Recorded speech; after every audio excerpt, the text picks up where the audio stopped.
प्रेरणा एक माँ है, प्रेरणा एक औरत है और प्रेरणा एक बैंकर भी है।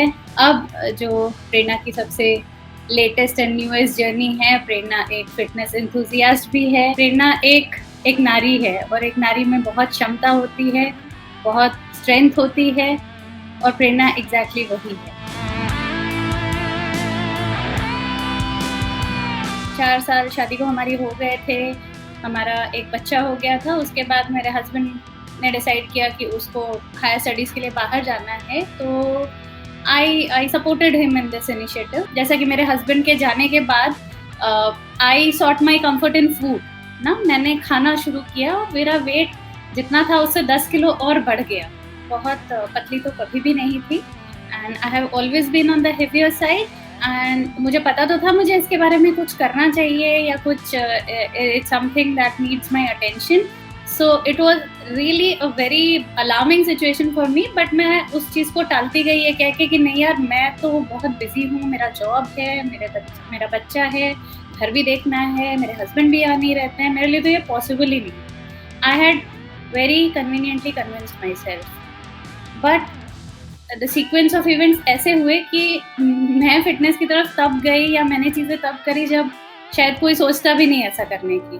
मुझे लाइफ ने ब्लो तब दिया जब मेरी 4 साल की बेटी, उसको ब्लड कैंसर डायग्नोस हुआ and it was a very difficult time for me.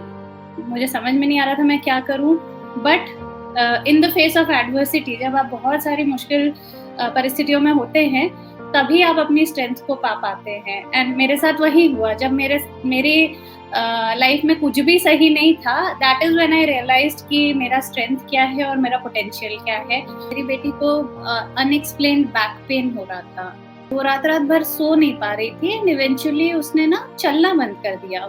And then 1 हफ्ते के अंदर अंदर उसका 2 से 3 किलो वेट कम हुआ। 2 से 3 दिन उसके ब्लड सैंपल्स ही लिए जा रहे थे और ब्लड टेस्ट उसका हो रहा था। एंड मैं आपको बताऊं, बड़ा ही अजीब सी सिचुएशन थी। मेरे हस्बैंड पूरे 1 साल बाद 5 फरवरी को इंडिया आए थे, क्योंकि मेरी बेटी चल नहीं पा रही थी, उसे कॉन्स्टेंटली गोदी में उठाना पड़ रहा था। तो वो मेरी ही गोदी में आ रही थी, वो और किसी के पास जाना भी नहीं चाह रही थी, क्योंकि वो इतने दर्द में थी, इतने पेन में थी कि वो बिल्कुल बहुत ही ज़्यादा डरी हुई थी और पेन में थी, तो वो मेरे को छोड़ के और किसी के पास जाना भी नहीं चाह रही थी। एंड इमेजिन, मैं 93 किलोज़ की थी उस टाइम पे, तो मेरा अपना वज़न एंड देन उसको पूरे टाइम गोदी लेना, एक जगह से दूसरे जगह, एक डिपार्टमेंट से दूसरे डिपार्टमेंट भागना, उसको दिखाना, करना। 11 फरवरी 2021 की बात है, ये मुझे आज भी डेट याद है। द डॉक्टर सेड दैट आपकी डॉटर के जो सिम्पटम्स हैं वो इस चीज़ की तरफ, लाइक एक्यूट लिम्फोब्लास्टिक ल्यूकेमिया कहते हैं उसे, उसकी तरफ इशारा कर रहे हैं। कल हम इनका बोन मैरो टेस्ट कराएंगे and then we will be able to be certain कि ये है या नहीं है। वो एक रात ऋतु मेरे लाइफ की सबसे डिफिकल्ट रात थी। मुझे समझ में नहीं आ रहा था मैं कि कैसे प्रोसेस करूँ। एक मतलब मोमेंट के अंदर मेरी पूरी लाइफ बदल के रह गई थी। एनीवेज, हमने हिम्मत नहीं हारी, हम गए, हमने बोन मैरो टेस्ट कराया। अनायशा बहुत रोई and my heart was just crying like anything. मैं कुछ कर नहीं पा रही थी उसके दर्द को कम करने के लिए। एंड देन उनको हमने घर वापस छोड़ा and we again went for the results and we were just standing in the corridors and हमें ऐसे ही बता दिया गया खड़े खड़े कि आपके बच्चे को ब्लड कैंसर है। आई लिटरली फ्रोज, मुझे पता नहीं था मैं कैसे रिएक्ट करूं। मुझे लगा था कि मैं वही कोलैप्स कर जाऊंगी। आई क्राइड, ऑब्वियसली कोई भी माँ ऐसी बात सुन के रोएगी, but I just cried once. मैं एक ही बार रोई and that was in the car with my husband and I let all my emotions out. मुझे तब बिल्कुल नहीं पता था कि इसका क्या ट्रीटमेंट है, कैसे होगा, क्या होगा। I had no clue at all, but मेरे को ये डिटर्मिनेशन था कि मैं उसको ठीक करूंगी, जैसे भी होगा। I will do whatever it take. मेरे हस्बैंड भी कुछ दिन बाद, 2 महीने रहने के बाद, उनको भी obviously he was in the middle of his MS and he had to go, and then I was left all alone to deal with all this. So it was taking a toll on my health. उसको हर समय उठाना, उसके बाद उसकी chemotherapy start हुई। वो chemotherapy मेरी ही गोदी में बैठ के लेती थी। हॉस्पिटल बेड पे पहले मैं बैठती थी, फिर मेरी बेटी मेरी गोद में बैठती थी and if you know it takes a long, like वो जो मेडिसिन एडमिनिस्टर होती है उसमें घंटों लगते हैं, एंड मेरे को उसी सेम पोस्चर में सेम पोजीशन में बैठे रहना पड़ता था. I could not even go to the washroom. वो इतना पैरानॉइड हो जाती थी ना मेरे जाने की बात पे कि मैं दिन भर ऐसा होता था मैं पानी नहीं पीती थी. So all this started taking a toll on my health also. I was 93 kilos and I was carrying my baby all the time, and then not having proper nutrition, not having water, and I was constantly having sleepless nights. मुझे रात को नींद नहीं आती थी, insomnia हो गया था.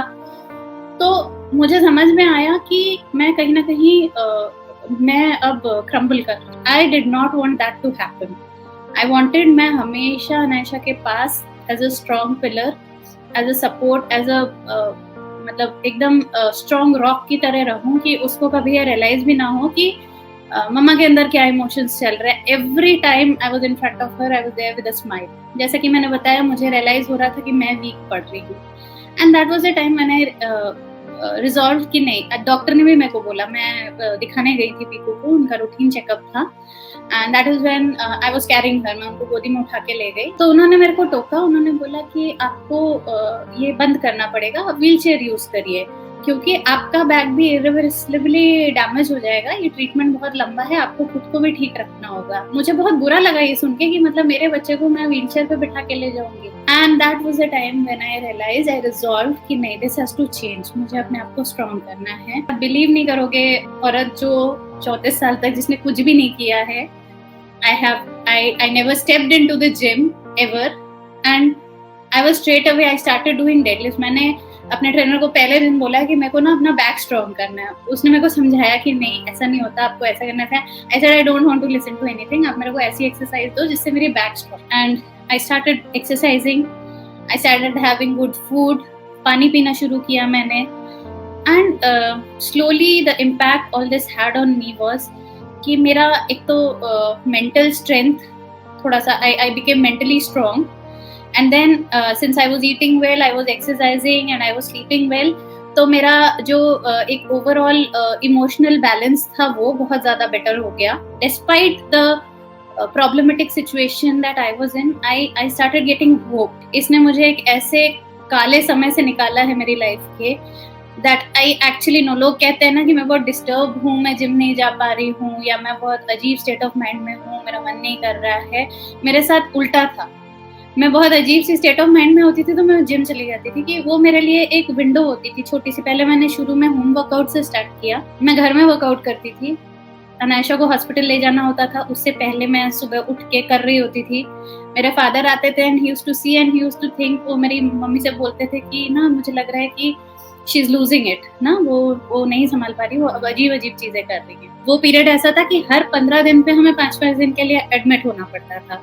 एंड जिस टाइम वो सो रही होती थी या मतलब थोड़ा अच्छे मूड में होती थी, तो मैं वही हॉस्पिटल के रूम में ही एक एक्सरसाइज बीच बीच में मैं करती रहती थी. I knew maybe it won't affect that ways, but it was my endeavour to build consistency. मैं कंसिस्टेंट रहना चाहती थी. एंड मैंने बताया ना, मेरा वो रिजॉल्व इतना स्ट्रॉन्ग था, स्ट्रॉन्ग बनने का, कि मैं एक भी दिन उसको मिस नहीं करना चाहती. कोई समझ नहीं पा रहा था कि मेरा फिटनेस की तरफ जाना मेरा एक डेस्परेट अटेम्प्ट था to hold on to things, to hinge on, to keep my sanity and to keep functioning.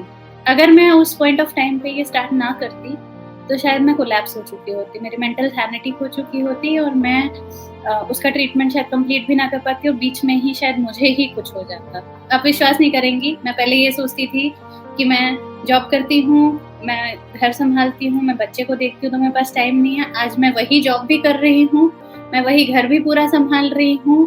Piku का ट्रीटमेंट, उसकी पढ़ाई, उसका स्कूल, उसको ताइक्वांडो ले जाना, एंड इसके अलावा मैं अपना फिटनेस का, मेरा रोज का जिम जाना, अपना क्वांटिफाइड न्यूट्रिशन, अपने 20,000 स्टेप्स दिन भर में कंप्लीट करना. I am doing it all. It's the same me. मुझे याद है बहुत सारे ऐसे पेशेंट्स होते तो मुझे आके कहते थे कि मतलब आपकी बेटी मतलब शी इज अ फाइटर.